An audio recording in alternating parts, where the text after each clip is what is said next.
My Lords, a limited number of members are here in the chamber, respecting social distancing, and if the capacity of the chamber is exceeded, I will immediately adjourn the House. Other members will participate remotely, but all members will be treated equally wherever they are.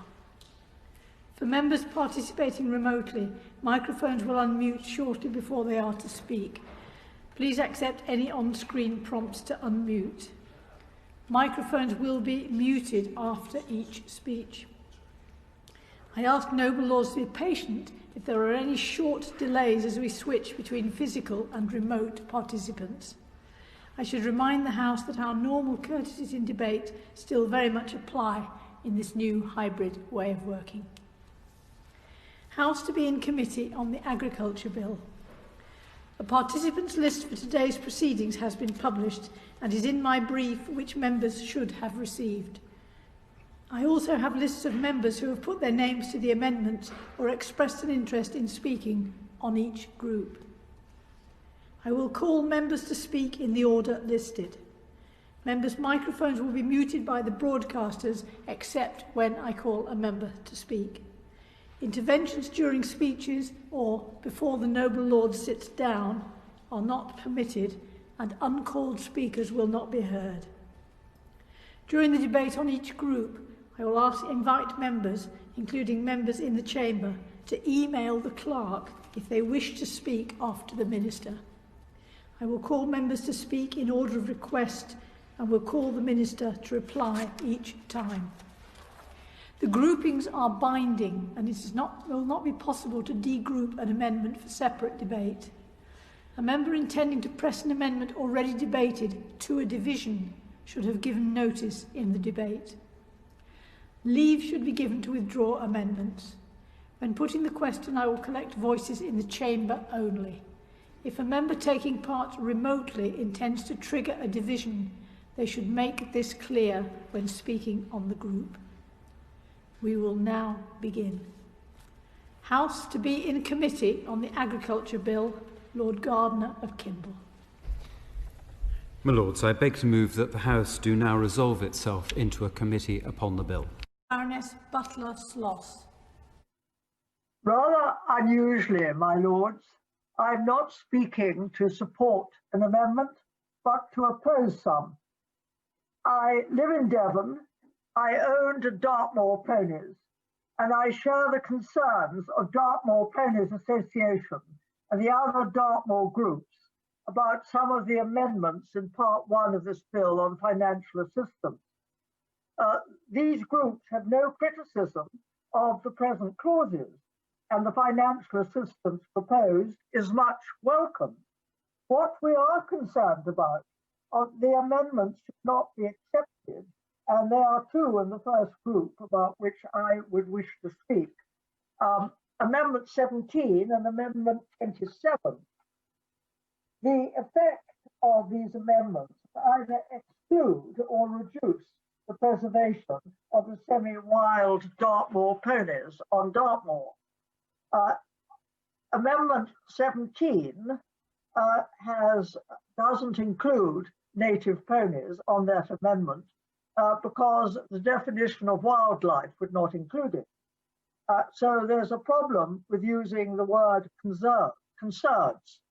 So far as Amendment 27, leaving out native livestock and native would completely exclude the semi-wild Dartmoor ponies, which are such an iconic part of Devon and indeed English heritage. I therefore would hope that these two amendments will not be accepted. Baroness Malalieu. My Lords, I would like to support Amendments 37 and Amendment 78, but a great many other noble lords from all sides of the House have done so with great eloquence, so I'll cut my piece short. The bill needs to be beefed up, both in relation to pasture-fed grazing systems and also support for hill farms and other marginal land. In speaking as I do, I declare an additional interest, in addition to those that are set out in the register, as a patron of the Exmoor Pony Society and someone with a particular interest in the conservation of rare breeds. And I follow on from the remarks that have already been made by Baroness Butler-Schloss.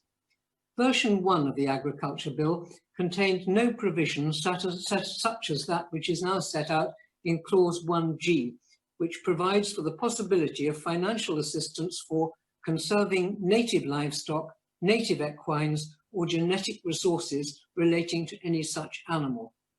In tandem with Lord de Morley, who I think is going to speak later, if this version 2 bill had emerged with the same deficiency, we had intended to try to introduce just such a provision.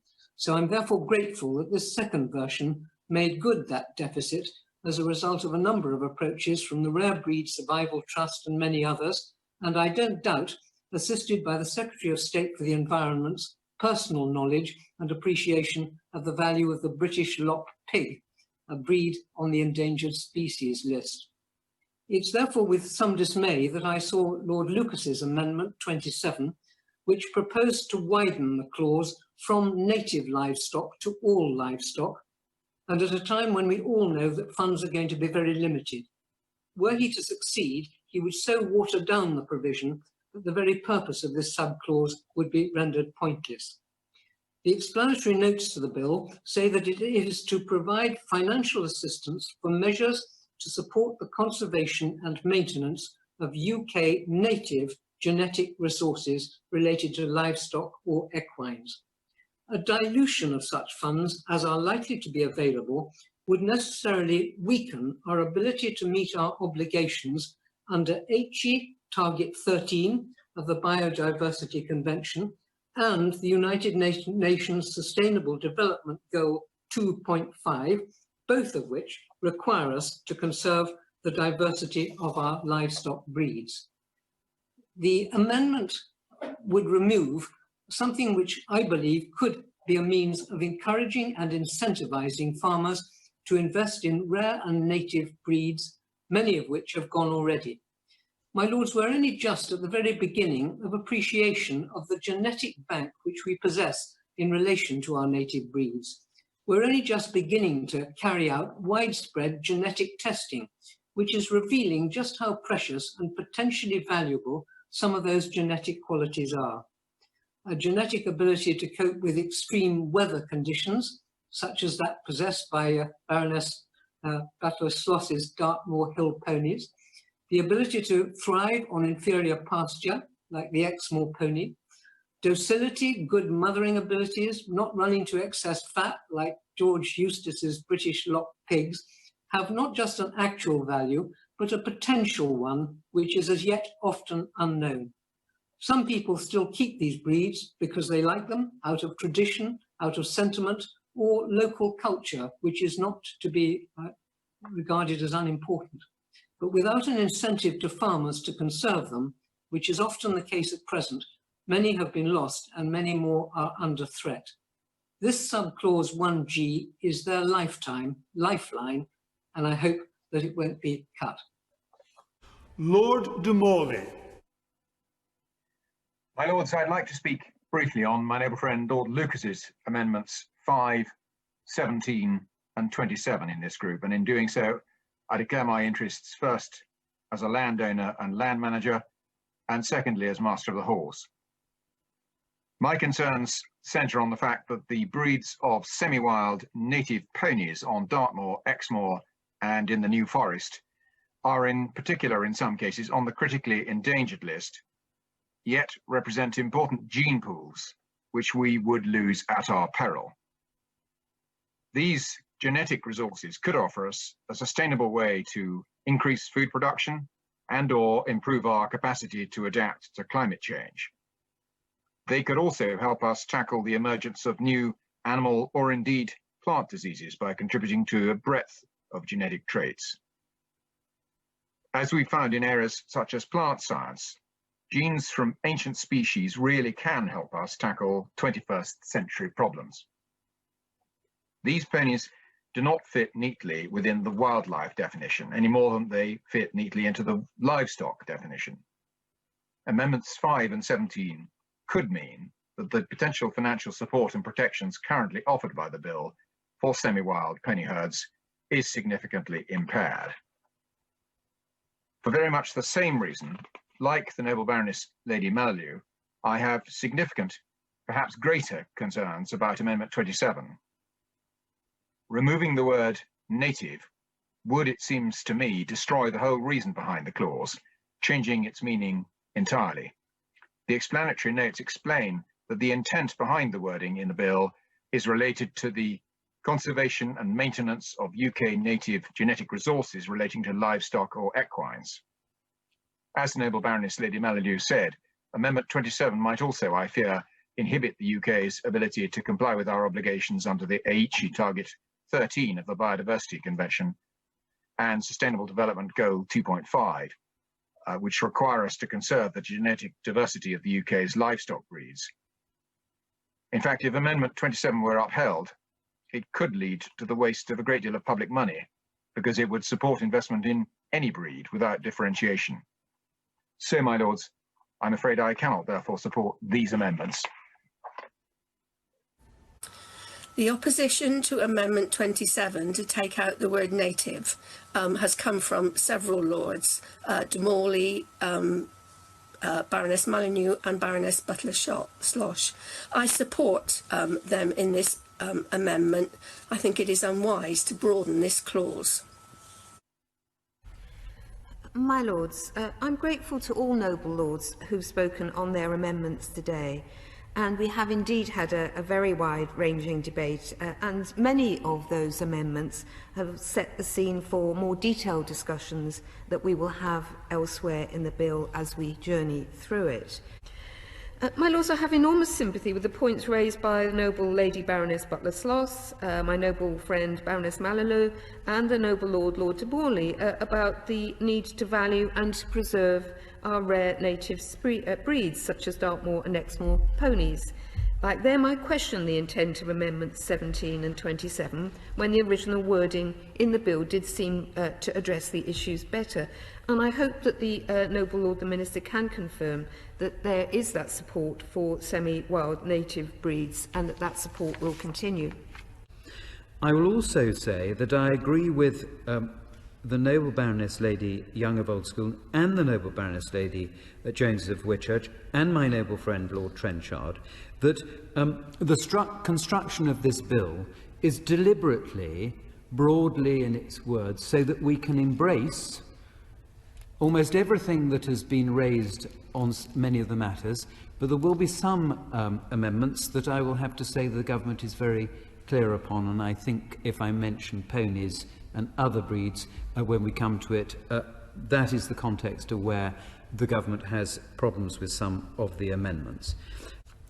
Clause 11G and Clause 11I could, for example, be used to incentivise farmers to rear rare and native breeds or support measures to utilise crop wild relatives, thereby safeguarding those genetic traits which may offer a way to increase sustainably food production or improve our capacity to adapt to the emergence of new animal or plant diseases. So I can say to the noble Baroness Lady Mallew, to the noble and learned Baroness Lady Butler-Sloss, my noble friend Lord de Morley and the noble Baroness Lady Jones of Whitchurch, the government is wedded to the current drafting of the bill.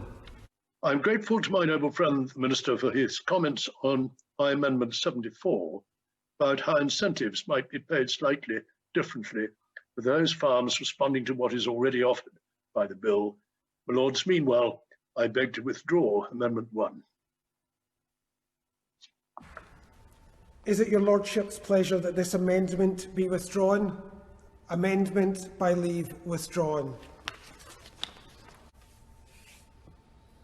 My lords, delighted by what the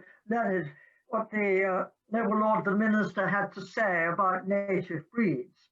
But nonetheless, there are a number of amendments in this group which I'd like to identify as potentially limiting the financial assistance to the native breeds, such as the Dartmoor, the Exmoor, or the New Forest.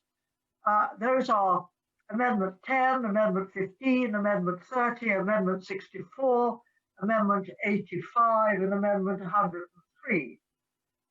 In particular, there's a concern about Amendment 64, which appears to be suggesting financial assistance only to agricultural and leaving out the native breeds. And also Amendment 103, which would, after Clause 1, which would limit the benefit of financial assistance in such a way as likely to be a disincentive to landowners to use native ponies for conservation in other regions. Dartmoor ponies are currently used right across the country as conservation grazers. Thank you. So, Lord de Morley, are you there? I am.